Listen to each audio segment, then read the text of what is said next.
My journey from understanding to speaking English fluently. I've been studying English for what feels like forever.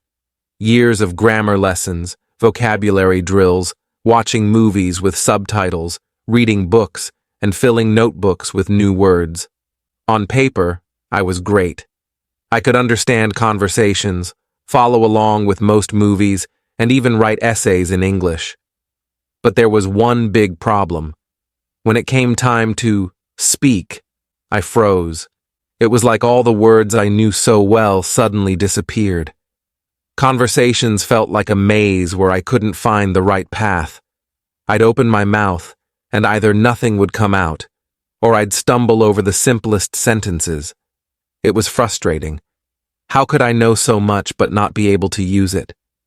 This frustration followed me for years, and I almost accepted it as a part of my learning process. Maybe I'm just not good at speaking, I'd think to myself. But deep down, I knew that couldn't be true. After all, many people learn to speak a second language fluently.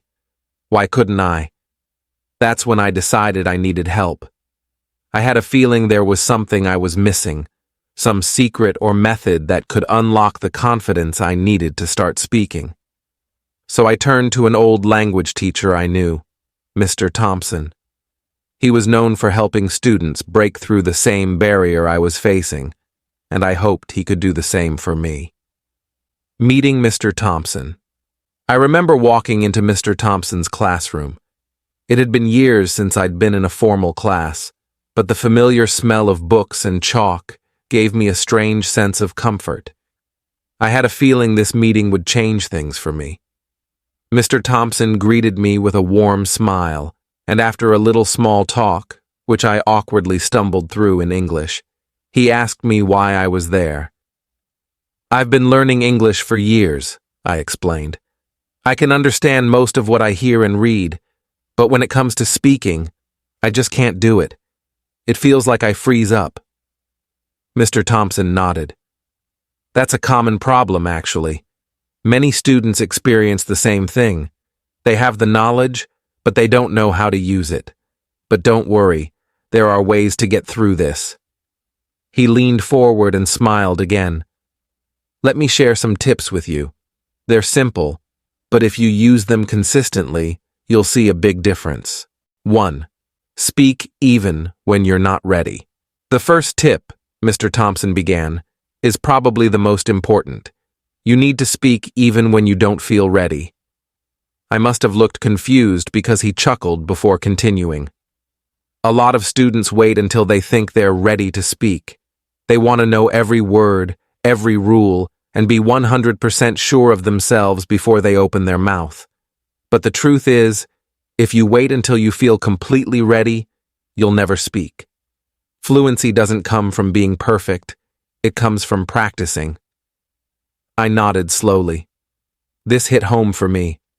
I'd always been a perfectionist, especially when it came to language learning. I didn't want to say something unless I was sure it was correct, but maybe that was holding me back more than I realized. Think of it like this, he said. When you were learning to ride a bicycle, did you wait until you were 100% confident you wouldn't fall before getting on? No, you just got on and learned through the process. The same goes for speaking English. You have to speak, even if it's messy at first. Mistakes are how you learn. I took a deep breath. It was a little scary to think about speaking without being completely sure of myself. But I knew he was right. I had to stop waiting for the perfect moment. 2. Start with small talk. Mr. Thompson leaned back in his chair. The next step is to start small.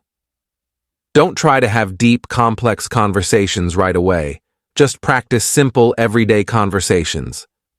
He paused, watching my expression, then added, I know you probably want to impress people with your English, but starting with small talk is the best way to build confidence. Ask basic questions like, how are you? Or, what did you do today? These are things you can practice daily with anyone, even strangers. I thought about how I'd often try to jump into complicated conversations. Maybe I was putting too much pressure on myself to talk about big topics, when what I really needed was to get comfortable with the basics. Mr. Thompson must have noticed my realization because he smiled and said, "Don't underestimate the power of small talk. It's the foundation of fluency." 3. Think in English.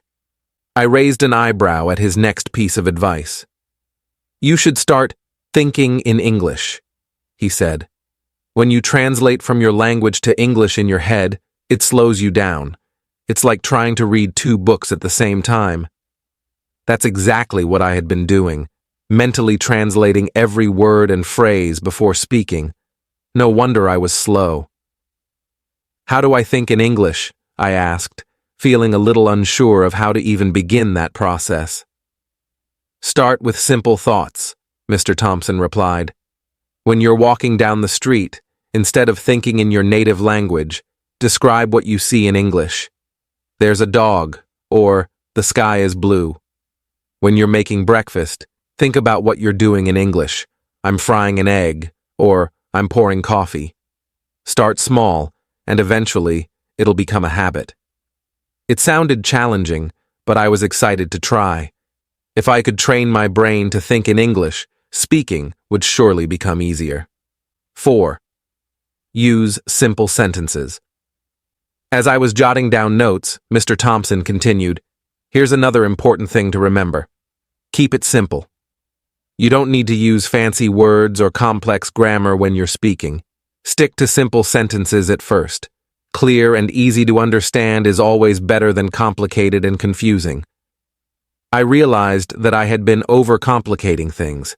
I'd always thought that in order to sound fluent, I needed to use big words and advanced grammar. But maybe simplicity was the key. He gave an example. Instead of saying, "I find the weather quite uncomfortably humid today," just say, "It's too hot today." It gets the point across, and it's easier to say. I laughed at that. It was true. I had always felt the need to sound smart in English, but really, communication was the goal, not perfection. 5. Listen and repeat. One of the most fun techniques Mr. Thompson shared was something called listen and repeat. He explained that I should listen to native English speakers, whether in podcasts, movies, or interviews, and try to repeat what they said. "You don't need to understand every word," he explained. "Just listen to the way they speak, their rhythm, their tone, how they form their sentences. Then pause the recording and try to repeat what they said as closely as possible." It sounded simple, but Mr. Thompson assured me it was incredibly effective. By mimicking native speakers, I could learn the natural flow of the language. He also mentioned that it would help me with my pronunciation and intonation.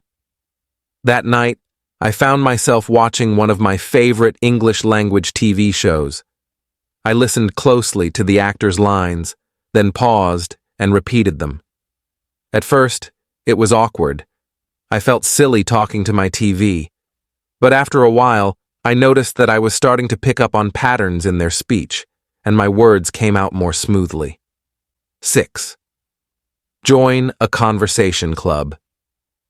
"If you really want to improve your speaking," Mr. Thompson said one afternoon, "you should join a conversation club. There are plenty of places, both online and in person, where you can practice speaking with other learners." I hesitated. The idea of speaking in front of other people made me nervous. But Mr. Thompson reassured me. "Everyone in those groups is learning, just like you.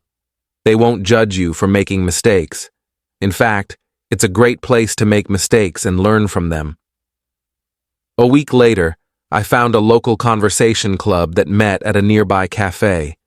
The first time I went, my palms were sweaty, and I was sure everyone would laugh at my broken English.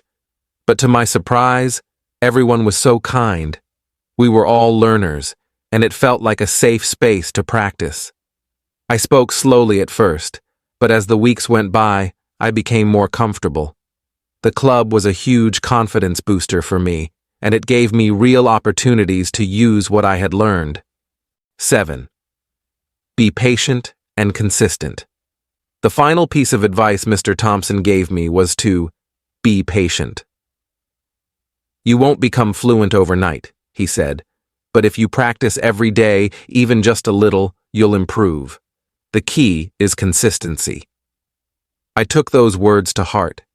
It was tempting to want immediate results, but I knew fluency would take time. So I made a plan to practice every day, even if just for a few minutes. Whether it was thinking in English, repeating lines from a show, or chatting with someone at the conversation club, I kept working at it. 6 months later, a breakthrough. Fast forward 6 months, and I found myself sitting at the cafe with my conversation group. We were discussing our weekend plans, and it hit me. I was speaking English, not just saying a few sentences here and there, but really speaking. Words were flowing naturally.